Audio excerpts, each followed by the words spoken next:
Você acompanhou muito por morar em Santos e por cobrir muito o Santos ali também. Não pegou especificamente esse jogador que eu vou citar, que é o Lucas Veríssimo. Eu peguei Você ele. cobriu um pouquinho ali, né? Joga muito. Que baita zagueiro. Ó, eu acho que o Lucas Veríssimo talvez tenha sido o único, ele é formado na base do ponto alto Santos mesmo. da diretoria do Corinthians. O Lucas Veríssimo, o Klaus está até aqui nos bastidores, ele costuma lembrar para a turma, né? O Samir sempre falava dele. Ele estreou no jogo do Santos, eu sempre, como eu era setorista, num amistoso Santos e Benfica, que era por causa do Léo, lateral esquerdo. Na Vila Belmiro ele fez 2 pênaltis, o Lucas Veríssimo. E ali ele deu uma queimada, ele foi foi ele, né, Klaus, que fez os 2 pênaltis, né? Aí ele foi pro Santos B, que era o Sub-23 deles lá. Sub-23 que tinha cara de 35 anos, 40, era uma loucura. Ah, mas o do Corinthians tinha essas vergonhas também. Aí o Lucas Veríssimo, quando teve as primeiras atuações no time, eu participava do Esporte por Esporte, que é um programa de grande audiência lá na Baixada, eu falava, joga muito esse cara, vivia bancando, esse cara tem que ser titular. Depois ele engrenou, ele joga muito, posicionamento, jogo no alto, velocidade, saída de bola. Cara, ó, eu vou falar um negócio aqui absurdo, hein, velho, vocês vão ficar loucos comigo. Se você falar assim pra mim, Lucas Veríssimo ou Marquinhos da seleção, eu fico com o Lucas Veríssimo. Eu também. Marquinhos pra mim é zagueiro de videogame, irmão. Eu também acho, cara. O Marquinhos, você parar, eu vou cornetar mesmo. O mesmo. pessoal fica louco comigo quando eu falo Mas eu acho o Lucas Veríssimo um baita jogador também. Não, mas vou falar, o Marquinhos, cara, cara, ele é o picão aí, jogou as goleadas. Eu lembro aquele jogo do PSG com o Barcelona, que tomou um couro do Barcelona, que tinha feito 4-0, depois tomou de 6. Era o Marquinhos, zagueiro. Marquinhos e Thiago Silva são 2 puta zagueiro cagão. Só vou Verdade uma coisa só. Não tô falando que ele é ruim, tá? Tô falando que eu prefiro o Lucas Veríssimo. E o Lucas Veríssimo ainda não também teve. Não acho o Lucas ruim, Veríssimo mas ainda não teve como adversários os adversários que o Marquinhos teve. Teve pouco no Benfica porque ele se machucou, né? A única ponderação que eu faço é essa. E acho também, eu perguntei do Lucas Veríssimo, até para saber se de repente, qual que é a situação do Lucas Veríssimo com o Corinthians. Ele veio emprestado por empréstimo e vai embora. Não tem valor fixado, não tem. A situação é complicada por causa disso, porque antes do Corinthians contratar o Lucas Veríssimo, o Corinthians havia feito uma tentativa e o Benfica só vendia, não queria emprestar. E o Benfica pediu 10 milhões de euros. Então assim... Você vê que a gente dá moleza aqui, os caras não. Tem essa. O cara lá sem jogar, operado, 10 milhões de euros. E aí agora o Corinthians valoriza o Lucas Veríssimo, quanto que os caras vão pedir?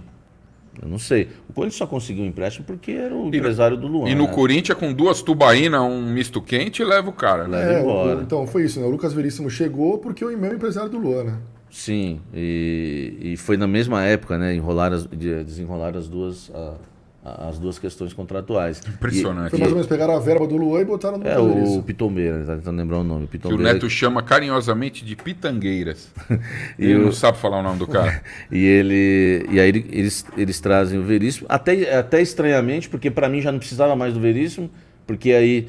E eu ficava no canal, como eu acompanhava o Veríssimo no Santos, eu ficava no meu canal, o pessoal vai lembrar, um ano falando, o Lucas Veríssimo podia contratar. Chegou um momento que eu não queria mais, porque o Murilo acabou engrenando. Aí você tinha o Murilo, Caetano. Você tinha o Caetano lá para reserva, aquela coisa toda. O Bruno Mendes. Porque a prioridade, não é que eu não queria mais um zagueiro, é que o Corinthians, a prioridade do Corinthians, que é a maior barbaridade, a maior blasfêmia da gestão do Ilho, 3 anos o cara tá completando, não ter contratado um lateral de verdade, meu irmão. Então, assim, não tinha que contratar o Lucas Veríssimo. Tinha que contratar, lembrando que eu tô falando que o Murilo tá lá. O Murilo tá lá, você não tinha que contratar o Veríssimo, você tinha que contratar um lateral esquerdo. Hoje tem que contratar os dois, né? Sim. Porque o Fagner também... Não, pelo amor de Deus, Samir, hoje tem que contratar um time inteiro. Sabe o que eu fico me perguntando, Samir? Será que os caras da diretoria do Corinthians, por exemplo, o Douglas Santos, lembra aquele lateral esquerdo que jogou no Atlético Mineiro? Sim. Revelado pelo Náutico? Tá onde ele hoje? Então, você acha que a diretoria do Corinthians, os caras sabem quem é o Douglas Santos? Não, mas eu vou te perguntar. O lateral esquerdo, aquele lateral esquerdo que tava no Werder Bremen. Que a gente comentou até que o Dom que veio aqui, que foi contratado também agora, o Dalbert foi pro Inter. Do Corinthians, os caras, parece que... Não, mas eu vou te perguntar... O Vanderlei indicou um jogador chamado Alan Rodrigues. Que joga onde? Ele é paraguaio, joga no Rosário Central, revelado pelo Cerro Porteño, tem acho que 21 anos, 22 anos, bastante ofensivo. Chegaram a falar em valores tudo e a diretoria deu uma recuada. Então, assim, a questão lateral esquerdo, a gente não pode pôr na conta do Vanderlei. Desde o dia que ele pisou no Corinthians... Ele tentou. Então, esse Alan Rodrigues, né? Acho que, não sei se vocês já ouviram falar, por exemplo, quase ninguém ouviu falar. Não. Ele foi lá, eu não sei como ele descobriu... Então, do Rosário, você falou do Rosário agora, né? Do Rosário Central da Argentina, ele é paraguaio. E ele descobriu esse cara, ofereceu, né, abriu-se uma conversa e não deu em nada. E depois o Dalbert queria jogar no Corinthians por contrato de produtividade. Também não quiseram. Então, assim, a lateral esquerda do Luxemburgo não tem culpa de nada. E todo mundo vai negar. Aí eu venho no programa, é isso daí, amanhã tá todo mundo negando. Nunca negociamos. Negociou sim, acabou e eu confio no off. Pra mim, o dirigente falando, meu irmão, não tem problema. Eu não ligo por ser desmentido. A dirigente só conta mentira. Ó, eu fui lá na ESPN com o William uma vez, eu fui chamado de mentiroso pelo pai do Neymar por 1 ano. O Klaus tá aí, ele sabe. Eu cravei a venda do Neymar pro Barcelona 1 ano, e eu falei que ele estava vendido e que jogou o Mundial vendido. O pai do Neymar vivia me chamando de mentiroso, não me dou bem com ele até hoje, por causa disso. E aí, 1 ano depois, eu fui lá no bate-bola da ESPN, tava o Sorinho, eu lembro. Ó, tá aqui o jornalista que foi chamado de mentiroso por 1 ano e hoje a verdade veio à tona. Então eu não ligo, o dirigente para mim pode me desmentir, quem quiser. Quando eu confio nas informações que eu tenho off, eu não tô brincando, eu vou e dou a informação. Então, Alan Rodrigues, o Corinthians conversou, imagina, como é que eu ia inventar um nome doido desse? O Cascão até assustou, nunca nem ouviu falar. Nem eu tinha ouvido falar. Quando a minha fonte contou, falei, quem é esse cara? Fui pesquisar para saber quem era. Bom?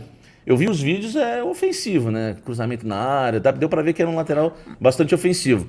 Mas eu não acompanhei os jogos dele, né, Cascão? E aí os caras não quiseram contratar, meu irmão. Mas a minha pergunta, em cima disso tudo que a gente tá falando, é o seguinte. O Corinthians sempre, principalmente até 2008, 2009, contratava os jogadores, veio o Elias, veio o Ralf, contratava dos times. Cara, hoje não existem mais esses jogadores, ou a diretoria contrata... não é mais por desempenho, é por empresário. Como é que funciona o sistema que você acha que funciona, o sistema de contratação? Pouco importa o desempenho do cara ou tem a ver com o empresário A, B, se não tiver esses caras na jogada, não sai negócio? O Alessandro sai do CT para fazer alguma coisa? Que eu saiba, não. É só... não tem essa de você olhar o jogador... Ó, por exemplo, o Marlon Freitas. Pô, o Marlon Freitas, eu fiquei no meu canal lá, o pessoal me falava que eu era o agente do Marlon Freitas. Que era do Atlético Goianiense. Jogava muito. Cascão, Fabrício, sem contrato, no final do ano, livre. Era o que o Corinthians queria. E a posição que o Corinthians precisa. Por que você não contratou? Aí pegar salário baixo. O PP, por exemplo, no Cuiabá, você emprestou 300 mil jogadores pro Cuiabá. Você não pode pegar o PP? Você já não tem uma ótima relação com o Cuiabá? No Grêmio agora, tá no Grêmio, titular do Grêmio. Por que você não pegou o PP? Eu não tô falando que é craque, que vai dar certo. Mas seria muito melhor que o que tem melhor do que você ficar contratando um monte de veterano e jogar com um time de videogame que não rende. Não vem? Você acha que o cara não vem porque eles não sabem ou porque não interessa? Não vem porque não interessa. Porque assim, eu não tô falando de negócio feito de forma ilícita. Eu tô falando de você contratar os jogadores dos empresários que você tem uma boa relação. Só que você comanda o Corinthians, o maior clube do país, um dos maiores clubes do país, né? Pra gente é o maior, né? A gente vai sempre falar isso. Agora pro palmeirense é o Palmeiras, né? Enfim, você tem que abrir o leque, meu amigo. Senão você vai ficar contratando quem? Sempre os mesmos... Só o jogador que o empresário indicar, que você tem uma relação melhor, enfim, eu não tô falando nada ilícito, tá? Só tô falando que tem que se abrir o leque para outros. Se o Juliano Bertolucci quiser colocar nós dois para jogar no Corinthians, ele põe, cara. Mas o Bertolucci tem entrado em todos os clubes, né, Cascão? Ele põe, mas Santos também. Mas isso é uma vergonha. Pede pra rapaziada seguir a gente no Alambrado. Se inscrevam no Alambrado Alvinegro, por favor, galera. Já estamos chegando a quase 2.000 pessoas aqui na nossa live. E o link tá na descrição. Isso,